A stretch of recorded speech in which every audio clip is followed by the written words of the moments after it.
So for the EBRD, I should also say as its president, this report poses major challenges. We often take credit for having been part of the incredible success story of transition, dating from the fall of the Berlin Wall right the way through to the mid-2000s. Now, if we do this, if we take this credit, shouldn't we also share some responsibility for the subsequent stagnation of transition? Now, fortunately, the report reassures us on one aspect that's been absolutely central to our role. Economic integration is indeed the key to bolstering reform and supporting improvements in institutions and human capital. In the 1990s, it was difficult to keep track of all the changes. Profound transformation was happening on a scale and at a speed never seen before in history. These reforms required great courage from leaders and sacrifice from the public. But from the very beginning, it was clear that reform was not happening everywhere, and the pace differed across countries. Now our work to keep track of reforms has become easier, but over the last decades, reform have come to a grinding halt in most countries in the EBRD region.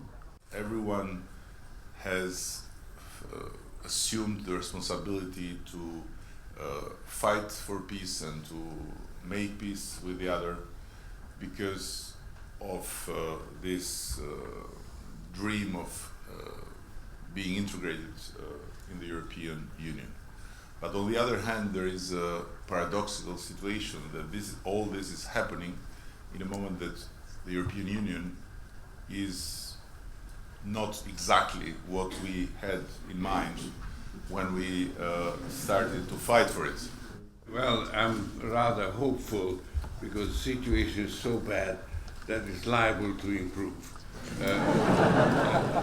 And of course, the main source of trouble is in the European Union itself, because one way or another, it was clearly a move to try to join the West, and the West is in deep trouble, particularly in the European Union.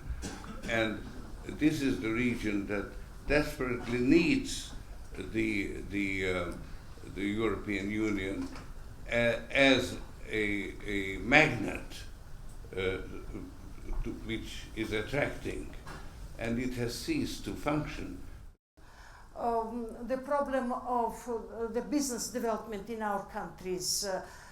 The EBRD is still not up to the very high task to help us to build SMEs. Still, you are talking about big credits, big infrastructural projects and so on. But SMEs, especially bringing microfinancial market up to the banks, this is high agenda in our countries. I think I may have accepted the invitation to come and be a part of this panel solely based on the title of this report, Stalled Transitions. After all, this is what we see right before our very eyes in Libya, in Tunisia, in Egypt, in Yemen, in Jordan, in Morocco.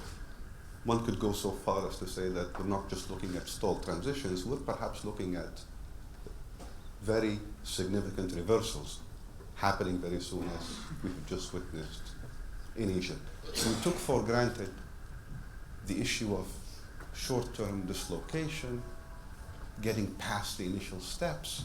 3 years later, we found ourselves now stuck in step one. With the prospect of step one, us being in it for a very long time to come. And I think this notion of stalled transition resonates incredibly well with present conditions of transition in the Arab world.